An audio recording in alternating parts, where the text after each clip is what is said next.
What's up, Zoners? Welcome to the earliest waiver wire show on the planet. Today, I'm going to be going over the players I think that you should add and how much to spend on them for your Week 9 roster. If that sounds interesting to you, hold on for 7 seconds. You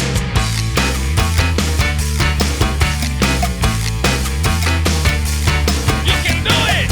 What's up, Zoners? This is Tyler, Big Turd Ward, and Banjo, the dog, coming at you live from my garage. And this is the Fantasy Red Zone. Today's episode. So like I said in the intro, this is our Week 9 waiver ad show. This is an early show. I'm recording it during the halftime of the afternoon games. So look in the comments for players from Sunday night and the Monday night game. I do have some players from the afternoon games, but their stats are from halftime. I have all my notes typed out. I'm going to share them with you right now. All right, we are starting off with running backs. Chuba Hubbard is my number one running back ad this week at $15. I would spend on this fool. 15 rushes for 28 yards. 2 receptions for 26 yards versus Houston this week. That is not many yards, but look at the opportunity there. 17 touches to Miles Sanders too. So people were asking me, should I start Miles Sanders? Should I start Miles Sanders? I was like, fuck no, dude. That sounds terrible to me. And hey, man, it worked out. So Miles Sanders has 16 or more touches in 3 of the last 4 games. Like I said, Miles Sanders has been banged up all year. They host Indianapolis next week. They are giving up the 7th most points to running backs at 22.8. That is a plus matchup. I would look for Chuba Hubbard to be a flex play next week. Next up, Devin Singletary. I would spend $10 on this dude. 10 rushes for 30 yards. 2 receptions for 13 yards versus Carolina. That is kind of big because Dameon Pierce did not get a target. 12 touches to Pierce's 12. So it is a 50-50 timeshare right now. And hey, man, as long as CJ Stroud is the quarterback for this team, there is room to grow, man. This could be an amazing offense by the end of the season, or at least fantasy football playoffs. He led Houston in rushing yards last game versus New Orleans. They do host Tampa Bay next week. They're giving up the 18th most points to running backs at 17.0. That is an average matchup. Look for Devin Singletary to be a flex play next week. Next up, the rookie, Emari DeMercado. James Conner is out on IR until at least week 10. That is maybe 2 more weeks of this. He has 11 plus touches in 3 of the last 4 games. If you're watching right now, he had like 12 carries for almost 50 yards at halftime or a couple minutes before halftime. He is at Cleveland next week. That is what I would think be a terrible matchup because Cleveland's defense is crazy. But they're giving up the 21st most points to running backs this year at 16.0. And they are top 5 pretty much in points given up against each position. But they are giving up points to the running back. So if you are going to score points against Cleveland, the odds are it's going to be to your running back. Emari DeMercado, again, probably a flex play next week. Next up, Royce Freeman. I would spend $5 on this dude. If it wasn't for Darrell Henderson, this guy would be producing a ton of points. I would be spending at least $15, $20 on him. He had 9 rushes for 44 yards and a touchdown today. That was at 4.9 yards per carry. Henderson did not look that great. He just kind of has like, he looks good on some plays, and some plays he doesn't look like know what the fuck he's doing. He had a 2.6 yards per carry. Henderson got 3 targets. Freeman had 0, but Henderson got that touchdown. The eye test tells me that Royce Freeman is the better running back, but still, dude, they want to get Henderson in there. I think that he's better at pass protection, stuff like that. Royce Freeman, 12 for 66 yards last week versus Pittsburgh on a 43% target share, snap share, I should say. Sorry about that. Kyron's still on IR for up to 4 more weeks, dude. So still, we have almost a month of this. Royce Freeman could get you by, man. A touchdown maybe every other week. We do need to make sure that Matthew Stafford will be healthy if we're going to be rolling Royce Freeman out there. But still, they are at Green Bay next week, and they are giving up the 3rd most points to running backs. That is an amazing matchup at 24 points per game. Next up, I wrote this fool down almost immediately. Tank Bigsby, I spent $1 on him. I had $15 next to him because I thought ETN was down with an ankle injury. Well, guess what? He came back into the game and killed it. So ETN ankle injury is probably not that serious. But still, if you are an ETN owner, this is a reminder to pick up this dude. He is your handcuff. Tank Bigsby, no more than 3 rushes since the first game of the season. He had like 7 carries and a touchdown first game. I really liked him going into the year, but hey, apparently they do not like to use 2 running backs. He is a 3rd-round draft pick, so the draft capital is there. Problem is they are on a bye next week. ETN has even more time to get healthy if this is not that serious, but if it turns into something serious, man, Tank Bigsby, I would want on my team. All right, the last of the running backs, Rashad Penny. I'd spend $1 on him. That is 100 times more than his last name would tell you he's worth. And yeah, this is just because he might get traded. I really like Schrager. Can't remember his damn name. Peter Schrager. And the first thing he said when people have been asking him, who do you think's going to get traded? A lot of it is Rashad Penny. There are some places I think that he would go that would make, dude, if he went to Baltimore Ravens, I would like him more than anybody they have. I would want to pick him up, and he could become a running back too. There are some other places, maybe Miami. I don't know if they really want another running back, but still, Rashad Penny, if you want to take a shot on somebody that might get traded to a better situation, $1 on him. All right, guys, on to the wide receivers. Kendrick Bourne was my number one wide receiver. I'd spend $10 on this guy. I got him on my waiver wire. I was super pumped about it because I needed a wide receiver with a high floor. Well, dude, yeah. So 3 receptions on 4 targets for 36 yards and a touchdown. And I was all pumped up. I was like, fuck yeah, man, check this out. Versus Miami, yeah, he went down with an injury, okay? They think it is an MCL. He might be out 4 weeks with just like a sprained MCL or something like that, or it might be bad. They are hoping that it is not that bad. Kendrick Bourne, man, depending on how bad this is, pick him up. If it's something he's going to be out for a couple weeks, just forget about it. Maybe pick up that Douglas dude on there, but he's so inconsistent. I didn't want to put him on here either. But again, Kendrick Bourne, man, when he plays 87% of the snaps, he's only done that in 4 games of the season. He finishes as wide receiver 5, 55, 10, 15. So he is a top 10-ish wide receiver when they actually put him out on the field for 87% snaps or more.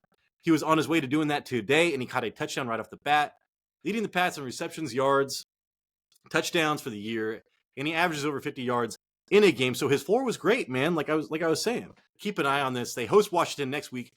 I am targeting wide receivers against Washington, man. I would have been like, Kendrick Bourne is such a good start. This guy was my secret start of the week. If you watched Saturday's show when we were drinking, and hey, that did not work out. He was on his way to kill it. You know what? Secret start of the week, still got like 10 points. That's good enough for me. Heal up, King, is what they say. They host Washington next week. 6 most points versus wide receivers allowed at 32.9. That is a great matchup. Next up, dude, this guy's been on my waiver show like every goddamn week. Rashid Shaheed, I'd spend $5 on this fool. 3 receptions on 3 targets for 153. That's like 51 yards a reception. That's what he averaged today. And a touchdown, dude, against Indianapolis. So he has touchdowns in 2 of his last 3. He only has a 12.5% target share, but he leads the NFL in yards per target, air yards per target. So at 16.8. So everything that he is getting is just huge, man. Fucking long-ass bombs. And hey, man, more than not, like 50% of the time, it has been paying off. You could do worse in your flex. Carr's 4 longest completions this season have all targeted Shaheed. He has the 2nd highest completion probability on passes over 50 yards. So, hey, like I said, he is catching those long bombs. He makes the most of his opportunity. They host Chicago next week. They are giving up the 16th most points to wide receivers at 29.0. That is an average matchup. Again, you could do a lot worse in your flex. Last of the wide receivers, Khalil Shakir. $1 on this fool. He was coming on hot last year. I really liked him. 10 receptions on 10 targets for 127 yards over the last 2 games after not having more than 1 target in any other game this season. So something is changing over there in Buffalo. He's at Cincinnati next week. 19th most points versus wide receivers at 27.4. That is an average matchup. But again, dude, this used to be an automatic, that little white dude, I forget his name, played for both the Cowboys and them. I can't remember his name, but still. The slot used to be one of Josh Allen's favorite positions to go to. We see this re-emerging. This might be a chance to get him on the cheap. All right, guys, on to the tight ends. This was a freak show, dude. This is a fucking freak show. Taysom Hill, I'd spend $15 on this dude. He had 1 reception for 14 yards. Do you want a tight end that gets 1 reception a game, maybe? No? Well, guess what? He had 9 rushes for 63 yards and 2 touchdowns today versus Indianapolis. You saw it last week when Alvin Kamara could not convert those goal line carries. I was like, don't worry, man. That's probably going to be Jamal Williams this week. Well, fuck, man. That is not the case. Hill is getting that shit, man. And as a Kamara owner, I guess I'm getting points other places, so I'm okay with it. But still, at least 8 touches in 3 of his last games. Rushing touchdowns in each of his last 2 games. He was the number 5 overall tight end last year with a stretch of 4 games with 10-plus fantasy points. He has a stretch of 2 right now, I'm pretty sure. Saints have the easiest remaining schedule in the NFL, according to PFF. So, Dude, the opportunity is going to be there. Dennis Allen is a defensive fucking coach, man. Who knows what is going to happen here? Olave is suffering to Rashid Shaheed and Taysom Hill. This is crazy shit. They do host Chicago next week. Chicago is giving up the 15th most points to tight end at 9.9. That is an average matchup. But the important thing to me is that they are giving up the 8th most points to running backs. That is a good matchup for Taysom Hill next week. Dude, as long as Taysom Hill is doing this, unless you have Mandrews or Kelsey or Sam Laporta, you can start Taysom Hill. Top 5 tight end play almost every week going forward. Next up, Logan Thomas. Thing. $5 I'd spend on this fool. He had 6 receptions on 8 targets for 44 yards and a touchdown today versus Philadelphia. 2 touchdowns in the last 4 games with at least 7 fantasy points in 3 of those games. Double-digit points in half of those games. So, man, like, your tight end sucks. This guy is going to be a top 6, 7 tight end play every single week.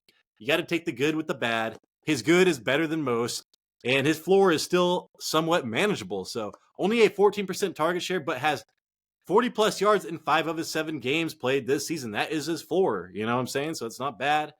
At New England next week, and they are giving up the 20th most points to tight ends at 8.3. That is an average matchup. Next up, Jake Ferguson. I started this fool over Dalton Kincaid this week in my 10-man league, and I got all pissed. Then right off the bat, I was watching this game. That was an amazing pass to Jake Ferguson for that touchdown, and I thought he was going to have a huge game. But hey, man, that got out of hand so fast. Like in the first quarter, that game got just fucking crazy out of hand. That game script just kind of went whatever. If you're Tony Pollard owner, you're like, what the fuck, dude? How many blowouts do I have to suffer this year? Jake Ferguson, 4 receptions on 4 targets for 47 yards and a touchdown today versus the Rams. He is 49% owned, so I had to put him in here. Anybody 50% or over, I am not including. This guy hit the threshold. 3 or less targets in each of his last 3 games, man. 2 touchdowns on the year. So he is not really getting those targets. That is scary, but again, this is a tight end wasteland. This guy's a top 10 tight end play. At Philadelphia next week, they're giving up the 19th most points to tight ends at 8.7. That is an average matchup. All right, guys, last of the tight ends, Trey McBride. This game is going on right now. I saw he had 2 targets, 2 receptions for like 20-something yards, leading the team in those categories. $1 I'd spend on him. Ertz is on IR. And now we have Kyler Murray coming back. Dude, I can tell you right now as an Ertz owner the last couple of years, when I was in a pinch, that fool gets targets. So I do know that Kyler Murray will target his tight end. Trey McBride came in and did okay last year. I think he was a high round draft pick last season, so this is a second year. They are at Cleveland next week. They are giving up the 32nd most points to tight end at 4.9. That is a fucking terrible matchup. Terrible matchup. But we are chasing targets here. Probably top 12 tight end play next week. All right, on to the quarterbacks. There are a lot of quarterbacks this week. Sam Howell, man, people have been dropping him in our league. I'd spend $10 on this fool. A young chicken-eating Brett Favre is what he's been described by Chris Long. 397 yards, man. On over 50 pass attempts with 4 touchdowns and an interception today versus Philadelphia. You cannot run the goddamn ball in Philadelphia. So they threw the ball, and they threw it a lot. 3 touchdowns in 2 of his last 3 games. That is amazing. 300 yards in 2 of his last 4 games.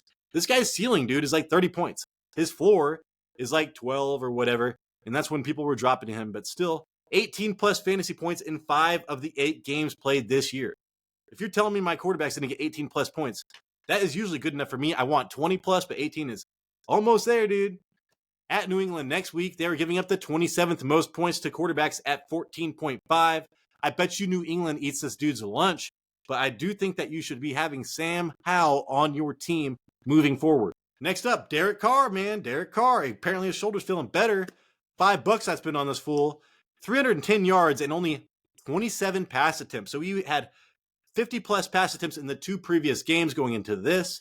But hey, man, this time he had 27 and still got 310 yards because of Rashid Shaheed and shit like that. He had 2 touchdowns, 0 interceptions today versus Indianapolis. 18-plus fantasy points in each of his last 3 games. Like I said, if you can get that, that is a starting fantasy quarterback for me.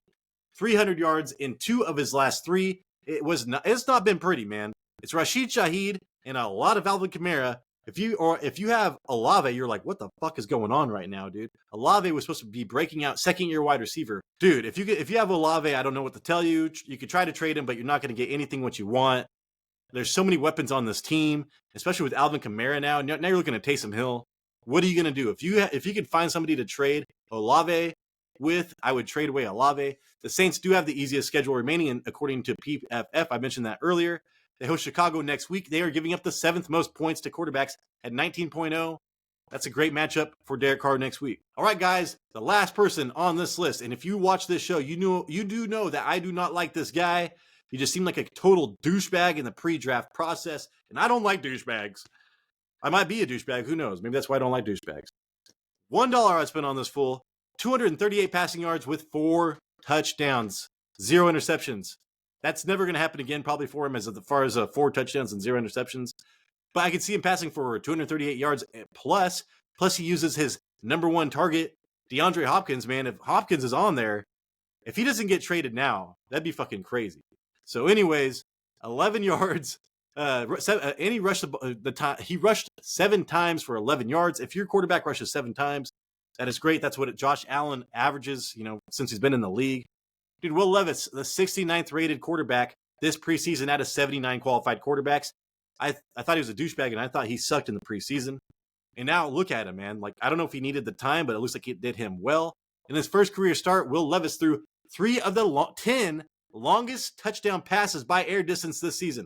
47, 33, and 61. There you go, dude. Throwing bombs to DeAndre Hopkins.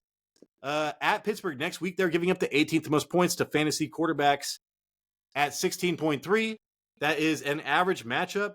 I would not be starting Will Levis next week, but I do think that if you need a quarterback, he is worth picking up because there's a good chance that he is starting from here on out. All right, everybody, that is the show. Thank you so much for watching. If there was somebody on this list that you do not think deserves to be there, please let me know. I can change my mind with new information.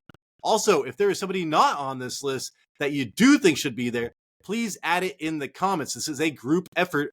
We need your help. Hopefully I earned a thumbs up. Hopefully I earned a subscription if you are not already subscribed. We need it so much to be able to do more shows, have more time to do this kind of things.